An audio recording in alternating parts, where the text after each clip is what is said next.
And as we got into the writing process, we realized, being our third record and everything, it was kind of time for us to do something a little bit different. After the first few months that we started writing, we had a bunch of songs that were good. I don't think they were necessarily bad, they just weren't really different or special. We knew that we wanted to change, but we didn't know how. It had to sound like Simple Plan, but to the next level. Are we really ready? Do we have what we need? We realized that, maybe we need to take more time to write, and maybe we need to take more time to make a record that would seem more important, more different and more special sounding. More everything, more Simple Plan, but at the same time more original and more fresh.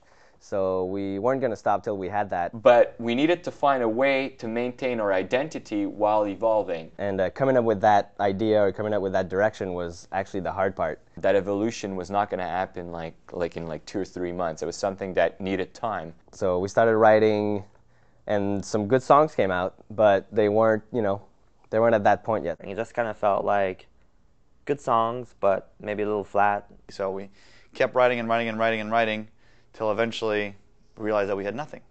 It was stressful because everybody was kind of questioning what we were doing. We didn't want to do a record super quick either, to not like it as much as we're going to like this one, The sound of this record kind of came together when we didn't really know what to do or how to write or what kind of genre or what kind of directions we wanted to go into. We eventually started to look for other avenues to try to change the sound a little bit. We kind of asked around about who we should work with. Maybe we just need somebody to sort of show us like a different road, like a different door. Started looking for producers and stuff that we could do, that we could work with and have a different influence to come kind of spice up our Simple Plan sound. And that's when the idea of working with Danger, Nate, came about. Apparently this guy wanted to branch out in rock and roll as well, so it kind of went hand in hand, like he wanted to work with a rock band, we wanted to work with somebody like him. The first day we got there, it was a little awkward.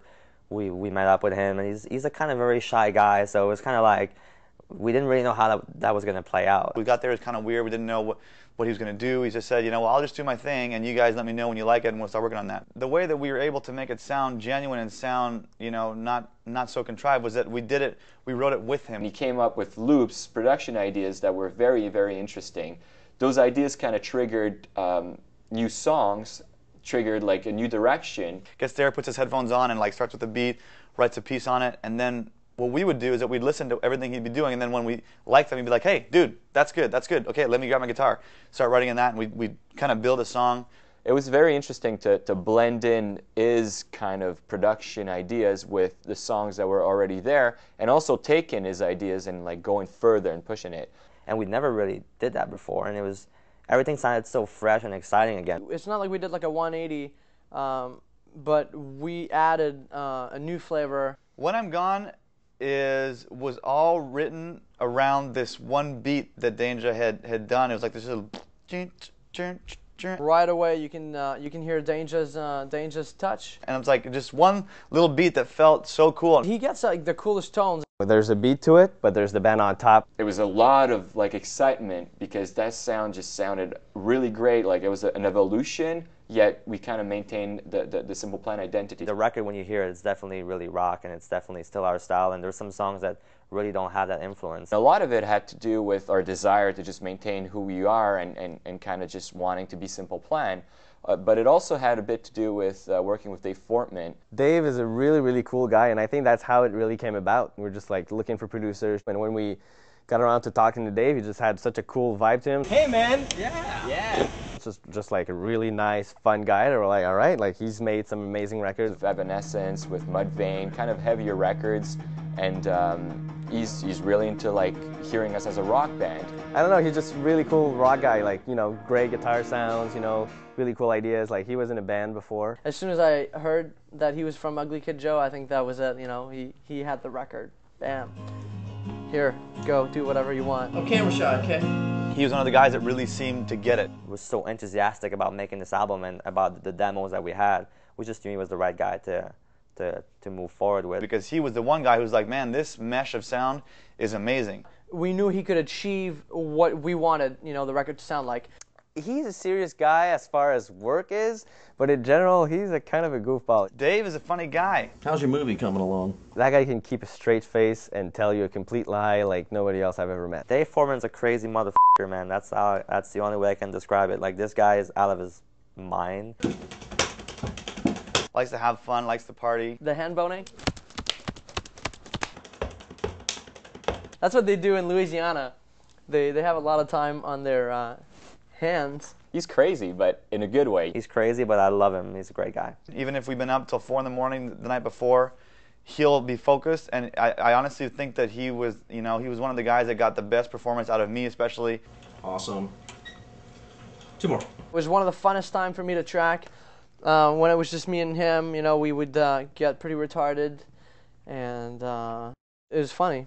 I think he's almost as funny as I am. But as soon as we got into the studio, his desire was just to bring out everybody's ideas to the table and test them. And I think he had a lot of confidence in our songs, so he didn't try to change everything just for the sake of changing. But when it's time to change something, he stops you and makes you think about it. It could be better. Just that one thing to extend whatever the lead focal point. He really got the great performance out of everybody. The guitars sound great, the vocals sound great, the drums sound great. He just was able to nail everybody's parts. We're 5 very strong personalities, and this guy kind of came in and made us work together in a very natural way.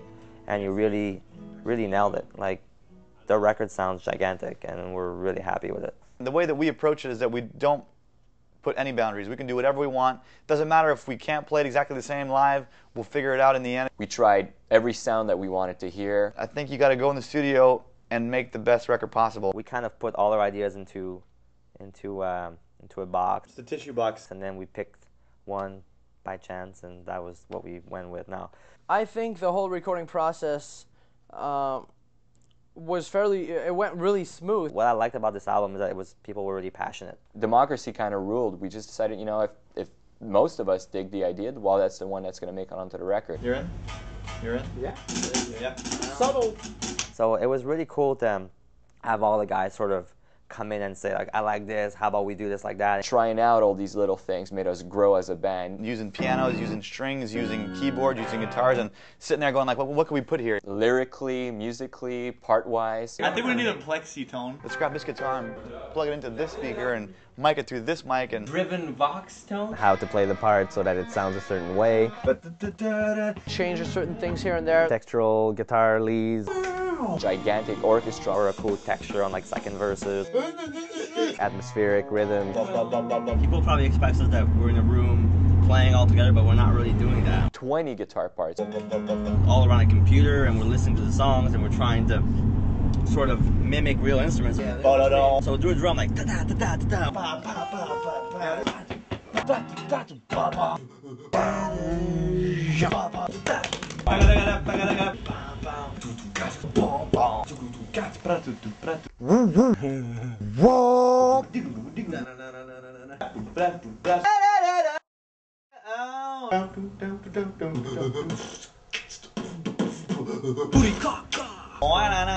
Every detail matters. If you don't have that attitude, then the record won't be as good. There's so many little things that are going through this record. get it together, make it into a Simple Plan song. We argue about everything. I don't think it ever gets into arguments. If you do it like this, it doesn't work. That's how if you do it, that's how fast it is. But in a friendly way. At times it can be really frustrating. Well, do whatever you want. You're the drummer. Sometimes like a pick scrape or even like a chord becomes like the end of the world. Better put some delay on it, bitch. It never was, wow, I hate this part, I like this one better, and now we ended up with the one that I hate. People had strong opinions. Like verse, chorus, verse, chorus. It's like, this one's really good, I like this one, like a little bit better. Bridge, chorus, chorus, chorus. Have the balls to say, you know what, I like this, we should do it like that. I think it's really way better, and I beg you to please take a lot of time to listen to it. You get really microscopic about everything. But as the years go by, I think that everybody trusts each other a little more. It's just a very creative and fun part of the album. It was very interesting to come in and just be able to talk and openly and just being, friends making a record. We really went in blind, and we just went in with a very open mind and said, like, you know what, let's just have fun and see what happens. And I think I'm really stoked how it came out. The whole record, I think, is just like such a step forward for us. I think it's going to bring us to places that we've never imagined were possible. I think we stayed true to who we are, and it works out. So I feel we've come such a long way. Yeah, absolutely. I mean, if you listen to the first record and then the second record, the evolution was really good. But then we took it further. So I think it's our best record yet. I know everyone says the same thing. Oh, it's our best record yet. But you know what? I think this one is the best record yet.